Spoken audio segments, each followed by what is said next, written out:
Let's mic बयानबाजी। महाराष्ट्र के NCP नेता मुख्यमंत्री देवेंद्र फडणवीस से मिले और अजीत पवार के पास रहे विभागों पर अपना दावा पेश किया।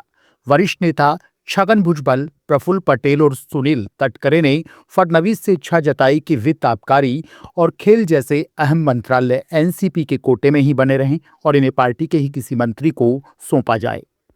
छगन भुजबल ने कहा कि उन्होंने मुख्यमंत्री से शपथ ग्रहण और अन्य औपचारिकताएं पूरी करने की संभावना पर भी चर्चा की। आप सीएम से मिलने गए थे, क्या बात हुआ? सीएम साहब से जो है हम लोग गए थे, प्रफुल्ल भाई, तटकरे, मैं और मुंडे, कल भी हम मिले थे उनको रात को। तो टेंटेटिवली जो है कल हो सकता है क्या सब शपथ विधि से लेकर सारी चीजें। तो मुख्यमंत्री ने कहा कोई मुझे प्रॉब्लम नहीं है। अब ये जो है जैसे कि कोई शख्स अगर चल बसता है तो कई बार 3 दिन का जो है दुख मनाते हैं, कई बार 10 दिन, तब तक लोग बाहर नहीं आते या ऐसा मुझे पता नहीं है, पर कुछ बात ऐसे कुछ चली है और खुद जो है तटकरे और प्रफुल्ल भाई उसमें ध्यान दे रहे हैं, मगर बहुत करके घंटे 2 घंटे में जो है निर्णय।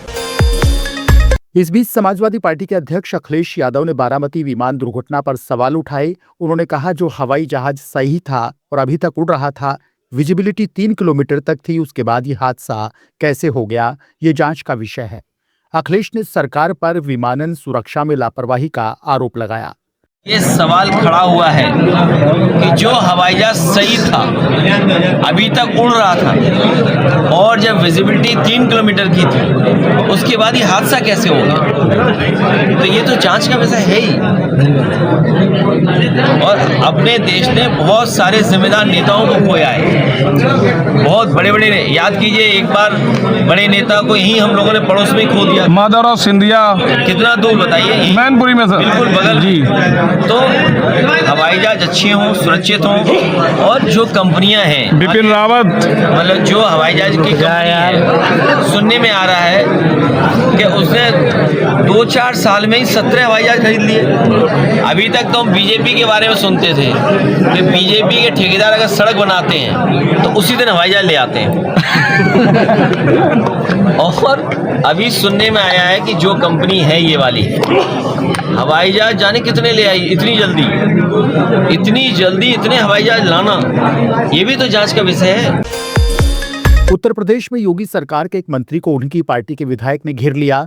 मंत्री स्वतंत्र देव सिंह पर बीजेपी विधायक बृजभूषण राजपूत ने ही आरोप लगाए कि नमामि गंगे स्कीम के तहत जितने भी काम कराए गए, लगभग सभी अधूरे छोड़ दिए गए।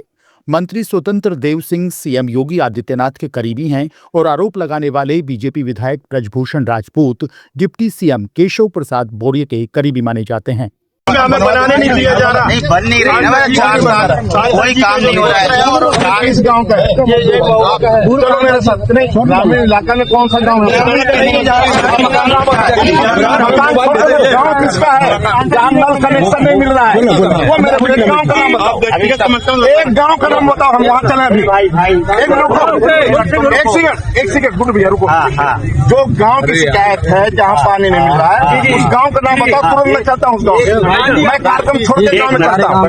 चलो प्रधान आओ, बैठो, चल रहे हैं। अरे आओ, चलो और नहीं चलो, मैं चलो 4-5 गाँव में चलता हूँ ना। चलो गाँव चेक कर, चलो मैं देख लेता हूँ कितना है। चलो आओ ना, चलो गाँव में चलोगे ना, चलो मैं लेकर चलता। जो गाँव चलना मैं चल रहा हूँ, 40 गाँव में चलता हूँ चेक करने। मैं पानी बनाने मेरा काम है, पूरे अधिकारी मेरे साथ है। मैं 40 गाँव में चलूंगा, पानी नहीं मिलेगा तो अभी सस्पेंड करूंगा अधिकारियों को। सड़कें खुद ही रहेगी तब भी मैं सस्पेंड कर दूंगा। ये कागज में गांव में चल कर देखता हूँ। मैं छोड़ दी, मैं गांव में चलने को तैयार हूं। बीजेपी सांसद निशिकांत दुबे ने यूजीसी पर सुप्रीम कोर्ट के फैसले का स्वागत करते हुए कहा कि जो भी कंफ्यूजन है वो आर्टिकल 14 और 15 के तहत ठीक हो जाएगा। उन्होंने कहा कि सरकार प्रधानमंत्री के नेतृत्व में सबका साथ सबका विकास की भावना से काम कर रही है। आपका एक बयान आया है जिस पर हाई तौबा मची हुई है सर, कि आपने जो कहा था इस पर कुछ भी बोलने की आवश्यकता नहीं है। सुप्रीम कोर्ट ने वही किया। मैंने हमेशा कहा, बार बार कहा कि आर्टिकल 14 और आर्टिकल 15 संविधान का एक ऐसा आर्टिकल है, ये देश बाबा साहब अम्बेडकर के संविधान से चल रहा है और हम उस प्रधानमंत्री जी के नेतृत्व में काम कर रहे हैं जिस प्रधानमंत्री ने जो है सबका साथ, सबका विश्वास, सबका विकास किया। यही प्रधानमंत्री थे जिन्होंने कि सवर्ण पिछड़ों के बारे में ध्यान दिया। 10% आरक्षण यदि नहीं रहता, मैं जिस मोहल्ले में रहता हूँ देवघर में, एक छोटे से जगह में जहाँ मैं रहता हूँ, वहाँ के भी 10 बच्चे आसपास के उस मोहल्ले के 2020 के बाद जो है कम्पीट किए हैं। वो आज IAS हैं, IPS हैं, IFS हैं। मुझे किसी के सर्टिफिकेट की आवश्यकता नहीं है, हाई तौबा की आवश्यकता नहीं है। माननीय प्रधानमंत्री जी ने सबका साथ, सबका विश्वास, सबका विकास किया है और इसीलिए मैंने कहा कि जो कुछ भी आपको कंफ्यूजन दिखाई देता है वो आर्टिकल 14-15 के हिसाब से ठीक हो जाएगा। और कल आपने देखा कि भारत सरकार के सॉलिसिटर जनरल जो है उन्होंने भी कहा कि नहीं, जो चीज़ें कहा जा रहा है वो सही है। और सुप्रीम कोर्ट का ये आदेश था, सुप्रीम कोर्ट के आदेश के बाद से वो यूजीसी रेगुलेशन कायम हुआ था। विरोध यदि कहीं होना चाहिए था तो सुप्रीम कोर्ट के खिलाफ विरोध होना चाहिए था, लेकिन विरोध कहाँ है? विरोध जो है यहाँ है। लेकिन सुप्रीम कोर्ट ने अच्छी बातें कही है। कल कहा है कि 75 साल हो गया आज़ादी के और अब समानता के अधिकार पर सबको जीना चाहिए। उन्होंने तो कई एक बातें कही हैं जिसका कि मैं पहले से ही तेजी रहा हूँ कि कॉलेजों में जो हॉस्टल्स बन रहे हैं शेड्यूल कास्ट के नाम पर, शेड्यूल ट्राइब के नाम पर, OBC, ये सब चीज़ें खत्म होनी चाहिए। समानता अब तो प्रधानमंत्री नरेंद्र मोदी ने आर्टिफिशियल इंटेलिजेंस इकोसिस्टम से जुड़ी कई दिग्गज कंपनियों के CEO के साथ अहम बैठक की। इस हाई लेवल मीटिंग में भारत में AI आधारित टेक्नोलॉजी, डिजिटल इंफ्रास्ट्रक्चर और ग्लोबल लेवल पर इंडिया की भूमिका पर विस्तार से चर्चा हुई। बैठक में शामिल अदानी कॉनेक्स के CEO जया कुमार जनकराज ने प्रधानमंत्री मोदी के AI इकोसिस्टम को लेकर विजन की खुलकर सराहना की। The fundamental take was positioning India and giving the character of India on the technology of AI and any infrastructure that we create to enable not just the infra part of it, but to enable the heart of what we are creating for the world. And I think in the message of the PM, that was the most important thing, of giving simple examples of showing how we will create AI infrastructure, but not just as an infrastructure, but as a real flesh and blood that will show Indian character and Indian ethos and Indian efficiency. केंद्रीय मंत्री ज्योतिरादित्य सिंधिया ने संसद में Bharat net परियोजना को मोदी सरकार की सबसे महत्वाकांक्षी डिजिटल कनेक्टिविटी योजना बताया। उन्होंने कहा कि भारत नेट योजना के तहत 1,40,000 करोड़ रुपए की लागत से देश भर में ब्रॉडबैंड का एक मजबूत नेटवर्क तैयार किया जा रहा है। सिंधिया ने जानकारी दी कि भारत नेट के तहत अब तक करीब 7 लाख किलोमीटर ऑप्टिकल फाइबर बिछाई जा चुकी है, जिसके जरिए 2,15,000 से ज्यादा ग्राम पंचायतों को जोड़ा जा चुका है।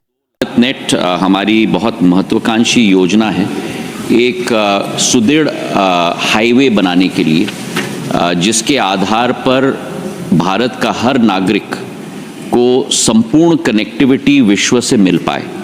और भारत नेट 1 और 2 में हम लोगों का उद्देश्य था 2,22,000 ग्राम पंचायतों को जोड़ने के लिए करीब 7 लाख किलोमीटर की OFC फाइबर हमने ले की है और 2,15,000 करीब ग्राम पंचायतों को हमने जोड़ दिया है। पर हमारी यात्रा यहाँ समाप्त नहीं होती, क्योंकि हमारे देश के अंदर जितने 6.5 लाख गांव हैं उनको भी जोड़ने का एक निर्णय और एक संकल्प हमारी सरकार ने ली है।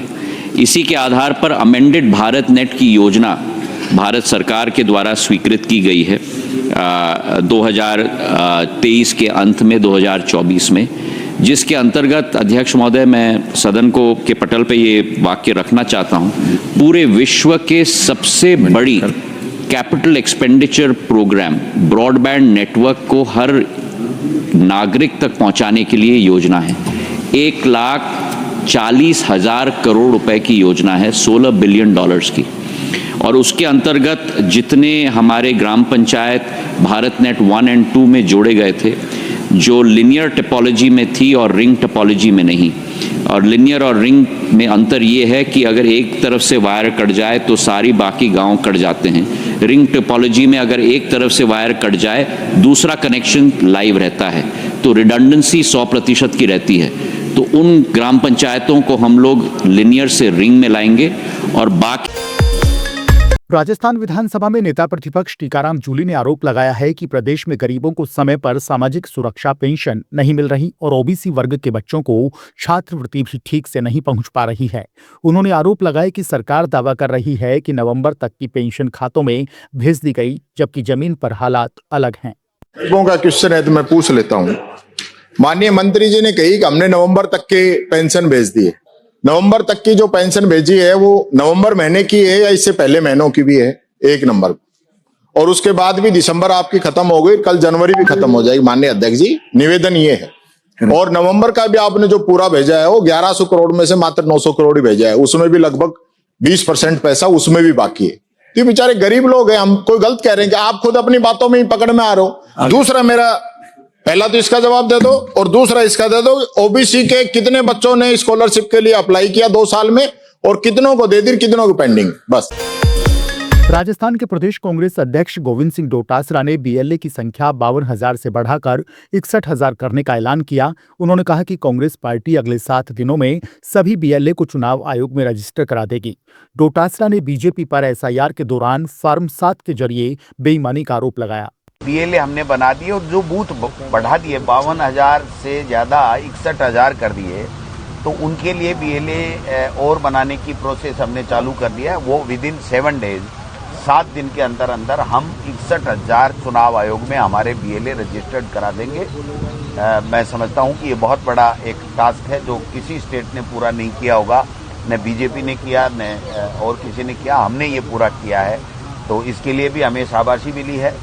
और जो एसआईआर में इन लोगों ने बेईमानी और षड्यंत्र करने के लिए जो फार्म नंबर 7 जो काटने के लिए लोगों के 10-10 हज़ार, 15-15 हज़ार, 20-20 हज़ार के ब्लॉक के अंदर जो फार्म दिए गए थे, उनको हमारे बीएलए ने, हमारे नेताओं ने, हम जिला कांग्रेस कमेटी के अध्यक्षों ने, ब्लॉक कांग्रेस कमेटी के अध्यक्षों ने, संगठन के लोगों ने जाकर के वहाँ पर जिला कलेक्टरों और तमाम एसडीओज के धरना दिया और उससे वो ब्लॉक के अंदर जो फार्म दिए वो ये ऑनलाइन नहीं कर पाए। तो मैं समझता हूं कि अभी भी हमारे बीएलए के लिए बहुत काम करने के लिए जरूरी ये है कि जो चुनाव आयोग, राज्य निर्वाचन आयोग जो पंचायत राज के चुनाव करा रहा है, वो वोटर लिस्ट से 2025 की वोटर लिस्ट से करा रहा है।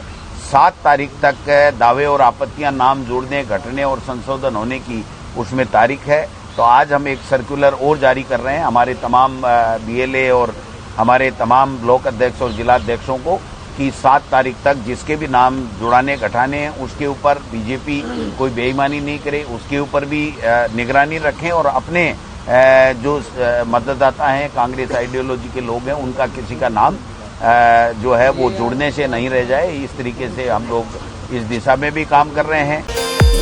केंद्रीय मंत्री शिवराज सिंह चौहान ने एक कार्यक्रम में अपनी सादगी भरी जिंदगी का जिक्र किया है। शिवराज सिंह ने कहा कि उन्होंने बहुत साधारण जीवन जिया और वे चाहते हैं कि गरीब और साधन विहीन बच्चों को भी क्वालिटी एजुकेशन मिले। देखो, मैं तुम्हारे लिए कोई नेता नहीं हूं, मैं से किसी के लिए भी नेता नहीं हूं, मैं तो सेवक हूं। हम सब में एक ही चेतना है और जो मैं सबसे प्रेम करता हूं, सबको प्यार बांटने की कोशिश करता हूं। ये स्कूल क्यों बना, ये कल्पना मेरे दिमाग में क्यों आई? मैं जैत में पैदा हुआ, जैत में रमाकांत जी भी जैत में पैदा हुए। हमारा नर्मदा किनारे स्कूल था, छोटा सा 2 कमरों का, उसमें सब बच्चे बनते नहीं थे, कमरे में कम बैठते थे, बाहर ज्यादा पढ़ते थे। हम सरकारी स्कूलों में पढ़े, लेकिन मैंने मेहनत की तो मैं जैत के बाद भी जहां गया वहां फर्स्ट क्लास फर्स्ट आता गया। मेरे मन में आया कि काश शिवराज आप सुन रहे थे let's mind more than radio. Follow कीजिए हमें हमारे सोशल मीडिया प्लेटफॉर्म्स पर। आप सुन रहे थे let's mind more than radio.